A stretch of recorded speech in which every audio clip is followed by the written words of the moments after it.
নমস্কার বন্ধুরা, সাহা বাড়ির হেসেলে আপনাদের সবাইকে স্বাগত। আমি আবার হাজির হয়ে গেছি নতুন একটা রেসিপি নিয়ে। তা হলো কাশ্মীরি লাউ। সম্পূর্ণ নিরামিষভাবে তৈরি করা যায় এই কাশ্মীরি লাউ। লাউয়ের বিভিন্ন রকম রেসিপি খেতে আমাদের সবারই ভালো লাগে।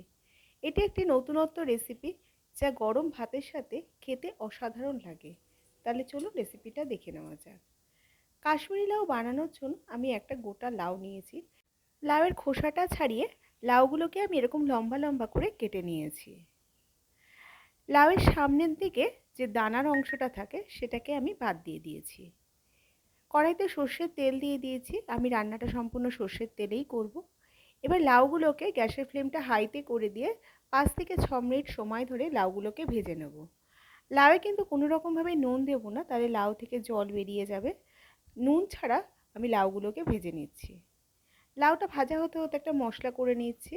এখানে 3 চামচ মতো টক দই নিয়েছি, 1 চামচ জিরে গুঁড়ো, হাফ চামচ হলুদ গুঁড়ো, 1 চামচ লাল লঙ্কার গুঁড়ো আর হাফ চামচ গরম মশলা গুঁড়োকে ভালো করে মিশিয়ে নিচ্ছি।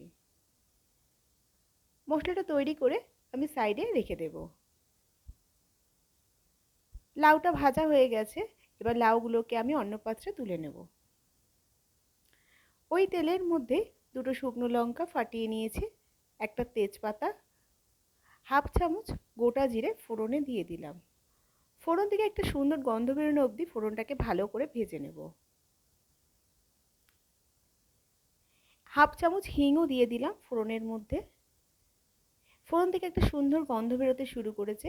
এবার 1 চামচ আদা আর লঙ্কা বাটা দিয়ে দিলাম।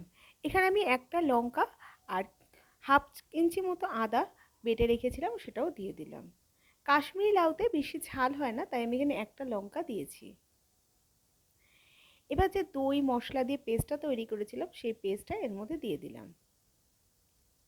বাটি ধোয়া জলও একটু দিয়ে দিলাম। এবার গ্যাসের ফ্লেমটা লোতে রেখে মশলাটাকে ভালো করে কষিয়ে নেব।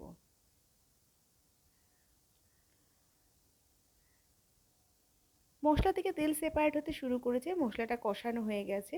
এবার যে লাউগুলো ভেজে রেখেছিলাম সেই লাউগুলো এর মধ্যে দিয়ে দেবো। লাউটাকে দিয়েও গ্যাসের ফ্লেমটা লোতে রেখে 3 থেকে 4 মিনিট সময় ধরে ভালো করে কষিয়ে নেব। লাউটা আগেই ভাজা ছিল, সেদ্ধ হতে বেশি সময় লাগবে না। এবার আমি 1.5 কাপ মতো জল এর মধ্যে দিয়ে দিচ্ছি। আমি বেশি পাতলা করব না, তাই আমি এখানে 1.5 কাপ জল দিয়ে দিচ্ছি। এবারে আমি 1 চামচ নুন দিয়ে দিলাম, হাফ চামচ চিনি দিয়ে দিলাম। সমস্ত কিছুকে ভালো করে মিশিয়ে নিয়ে 15 মিনিটের জন্য গ্যাসের ফ্লেমটা লোতে রেখে ঢাকা দিয়ে দিলাম। 15 মিনিট হয়ে গেছে। ঢাকনাটা খুলে এবার চেক করে নেব লাউটা সেদ্ধ হয়েছে কিনা। লাউটা সুন্দর সেদ্ধ হয়ে গেছে। এবার 1 চামচ কাসুরি মেথি হাতের মধ্যে নিয়ে ম্যাশ করে এর মধ্যে দিয়ে দেব। কাসুরি মেথিটাকে দিয়ে গ্যাসের ফ্লেমটা বন্ধ করে 15 মিনিটের জন্য স্ট্যান্ডিং টাইমে রেখে দেব।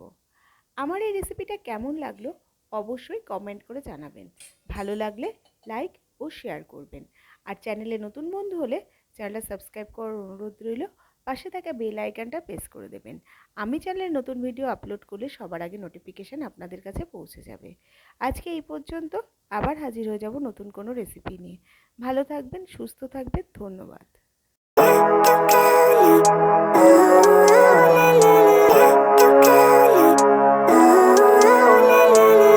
Living life, every day, late at night